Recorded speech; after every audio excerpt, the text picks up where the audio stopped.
नमस्कार प्यारे बच्चों। तो कैसे हैं आप लोग। उम्मीद करता हूं कि आप सभी बहुत ही अच्छे होंगे और अपनी स्टडी पर ध्यान दे रहे होंगे। तो बच्चे आज हम करते हैं हमारी हिस्ट्री का लेसन नंबर 1 जो कि यूरोप में राष्ट्रवाद है। इस लेसन से मैंने आपके लिए टॉप 40 क्वेश्चंस तैयार किए हैं और बहुत ही अच्छे बारीकी से मैंने अध्ययन किया इसके लिए। तो आप टॉप 40 क्वेश्चन करिए और अपने जो एग्ज़ाम है उसमें फुल मार्क्स लाइए। यानी आपका जो हिस्ट्री का पोर्शन है वो 10 मार्क्स का आना है। ये तो आपके 10 आउट ऑफ 10 आ सकते हैं बच्चे, ठीक है। तो आपने ये क्या करना है, इस वीडियो को 2 से 3 बार देखना है और इसको अच्छी तरह समझना है। तो आइए चलते हैं हम अपने क्वेश्चन नंबर 1 की ओर। क्वेश्चन नंबर 1 में उन्होंने हमसे पूछा है कि फ्रांसीसी क्रांति कब हुई। ये लेसन ही फ्रांसीसी क्रांति के नाम से है। तो फ्रांसीसी क्रांति बच्चे हमारी हुई है 1789 में, ठीक है स्टूडेंट्स। हाँ जी, ये बहुत अच्छी तरह याद रखेंगे। क्वेश्चन नंबर 2 पे देखिए, नेपोलियन की नागरिक संहिता कब लागू हुई। तो जो नेपोलियन ने नागरिक संहिता बनाई थी वो 1804 में लागू हुई। क्वेश्चन नंबर 3, वियना संधि कब हुई। जो वियना की संधि थी बच्चे वो 1815 में हुई है, ठीक है। क्लियर है बच्चों आप सबको। अब हम चलते हैं अपने क्वेश्चन नंबर 3 की ओर। क्वेश्चन नंबर 3 में 4 की बात करें।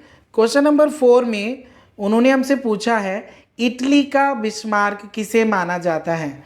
तो जो इटली का बिस्मार्क है बच्चे उसे हम काबुर को कहते हैं, ठीक है। बहुत अच्छी तरह याद रखेंगे, बहुत ज़्यादा इंपॉर्टेंट क्वेश्चन है।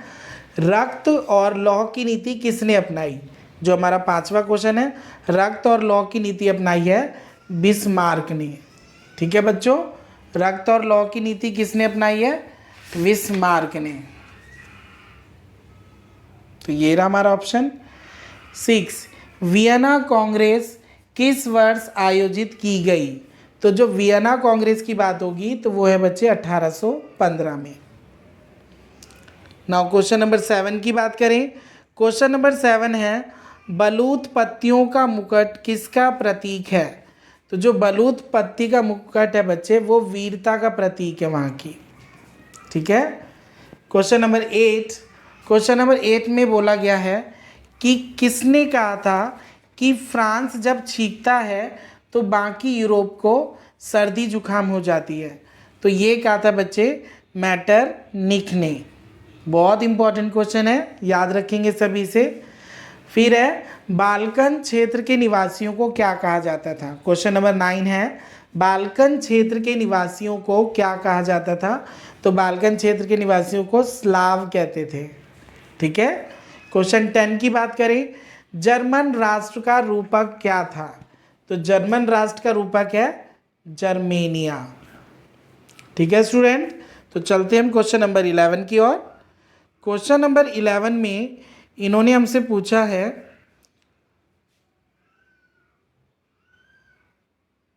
क्वेश्चन नंबर 11 देखिए,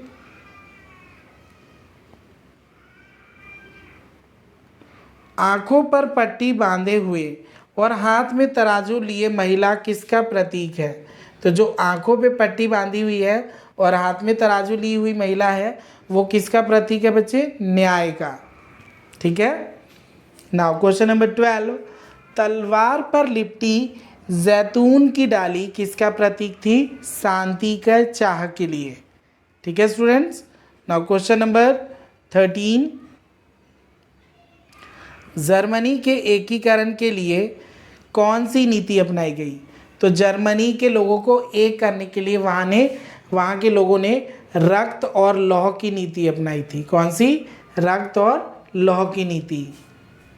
now next question, young Italy नामक आंदोलन किसने चलाया। तो यंग इटली नामक आंदोलन चलाया था मैथ्सिनी ने।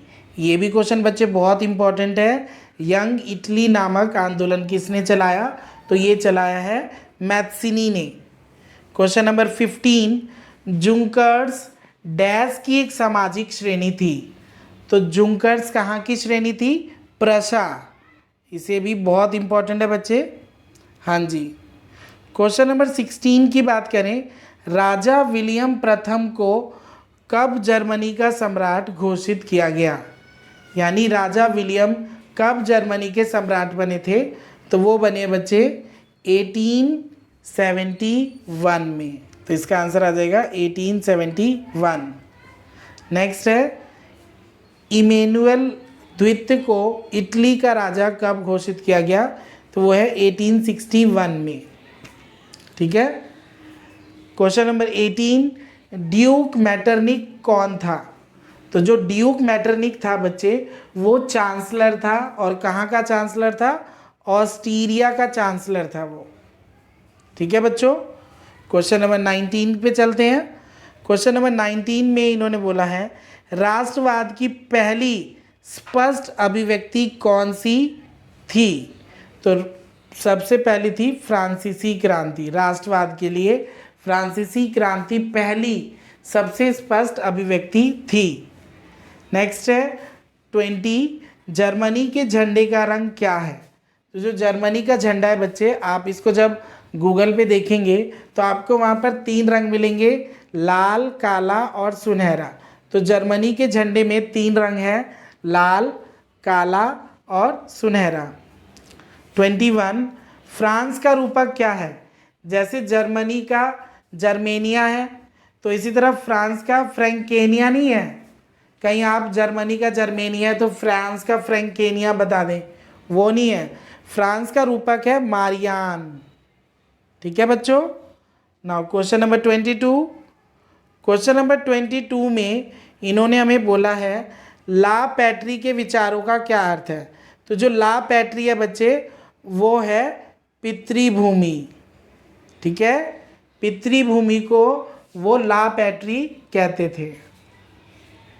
क्वेश्चन नंबर 23, किन देशों ने मिलकर नेपोलियन को हराया? तो जो नेपोलियन को हराया है वो 4 देश थे, ब्रिटेन, प्रसा, रूस, ऑस्ट्रेलिया। यानी ऑप्शन नंबर सी होगा, ए और बी दोनों। ठीक है, आप ये अच्छी तरह याद रखेंगे, किन देशों ने मिलकर नेपोलियन को हराया था। तो वो 4 देश थे, ब्रिटेन, प्रसा, रूस और ऑस्ट्रेलिया। नेक्स्ट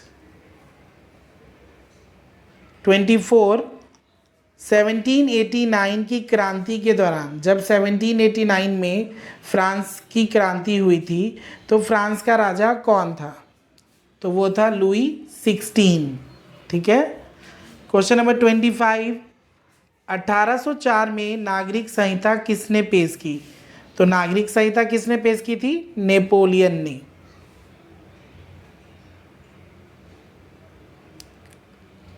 चलते हैं क्वेश्चन नंबर 26 की ओर। नेपोलियन ने नेपोलियन कोड कब पेश किया?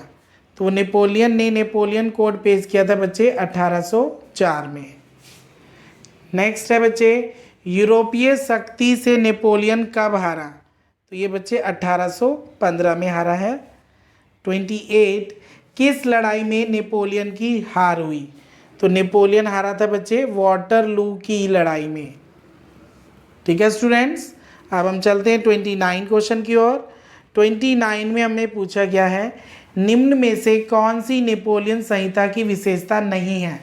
यानी नेपोलियन संहिता में उसने क्या नहीं बताया। पहला देखिए, जन्म पर आधारित विशेष अधिकार समाप्त कर दिए, बिल्कुल सही, उन्होंने जन्म पर आधारित विशेष अधिकार समाप्त कर दिए थे। दूसरा, कानून के समक्ष समानता, ये भी बिल्कुल करेक्ट है, उन्होंने कानून के सामने सबको बराबर माना। तीसरा, संपत्ति का अधिकार सुरक्षित रखा गया, बिल्कुल ठीक। चौथा लास्ट है, केवल पुरुषों को ही वोट का अधिकार दिया गया, तो ये गलत। वाला प्रत्यय की बात नहीं हो रही, एसएसटी में इस चैप्टर में प्रत्यय शब्द का यूज़ किया गया है, और प्रत्यय शब्द का यूज़ उन्होंने वोट के अधिकार में किया है। ठीक है, वोट के अधिकार को वो प्रत्यय कहते हैं इस चैप्टर में।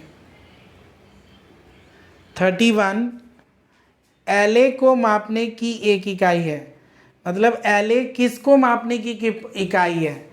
तो जो एलए है बच्चे, वो कपड़े को नापने की एक इकाई, आप ये ध्यान रखेंगे, एलए से कपड़े को नापा जाता है ये। ठीक है। 32, ज्वेलरीन क्या था?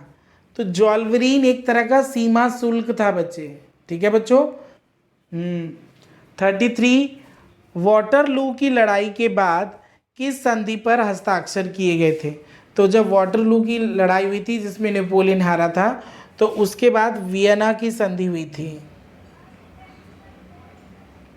क्वेश्चन नंबर 34, 1815 में रूढ़िवादी शासन व्यवस्था डैश थी? तो रूढ़िवादी शासन व्यवस्था थी निरंकुश। 35, यंग यूरोप के संस्थापक कौन थे? यंग यूरोप के संस्थापक कौन थे? देखिए ध्यान से, माजिनी, ये थे बच्चे, यंग यूरोप के संस्थापक थे माजिनी। क्वेश्चन नंबर 36, किसको यूरोपीय सभ्यता का पालना कहा जाता है? वेरी इंपॉर्टेंट क्वेश्चन है बच्चे। तो यूनान को यूरोपीय सभ्यता का पालना कहा जाता है, ठीक है। ग्रीस और यूनान दोनों एक ही चीज़ है। ग्रीस एक स्वतंत्र राष्ट्र कब बना? तो वो ग्रीस 1832 में एक स्वतंत्र राष्ट्र बन गया था। 38 की बात करें, ग्रीस किस शताब्दी में ऑटोमन साम्राज्य का हिस्सा था? तो 15वीं शताब्दी से ही वो ऑटोमन साम्राज्य का हिस्सा था। क्वेश्चन नंबर 39 पे देखिए बच्चे, 39 और 40 ये आपके पास इन्होंने ऑप्शन में मैंने नहीं दिए हैं, इसको थोड़ा सा डिटेल में समझाने की कोशिश की गई है। पहला है क्वेश्चन, रूमानीवाद क्या है? ठीक है, तो रूमानीवाद एक सांस्कृतिक आंदोलन है जो लोगों के अंदर एक खास तरह की राष्ट्रीय भावना जगाने की कोशिश करते हैं, तो उसको हम कहते हैं रूमानीवाद, ठीक है। क्वेश्चन नंबर 40 लास्ट, जुंकर्स क्या था? ठीक है, तो जुंकर्स प्रसा की एक सामाजिक श्रेणी थी और इसके अंदर सिर्फ बड़े बड़े जमींदार ही थे। तो इसमें कुछ क्वेश्चंस बन सकते हैं कि जुंकर्स कहाँ की सामाजिक श्रेणी थी? तो प्रसा की थी। और जुंकर्स में कौन शामिल थे? तो बड़े बड़े जमींदार उसके अंदर शामिल थे। और रूमानीवाद क्या है बच्चे? रूमानीवाद लोगों में खास तरह की राष्ट्रीय भावना को जगाने की कोशिश की जाने वाली एक प्रयास है। इसमें मैंने ज्योग्राफी के दोनों लेसन नंबर 1 और लेसन नंबर 4 जो कि आपके फर्स्ट टर्म में आने उनका लिंक दे दिया है, तो आप वहां जाकर अपनी ज्योग्राफी को कंप्लीट कर सकते हैं। तो बेस्ट ऑफ लक सभी बच्चों को, पढ़ाई में लगे रहिए और अच्छे मार्क्स से पास होइए। बाय बाय बच्चों।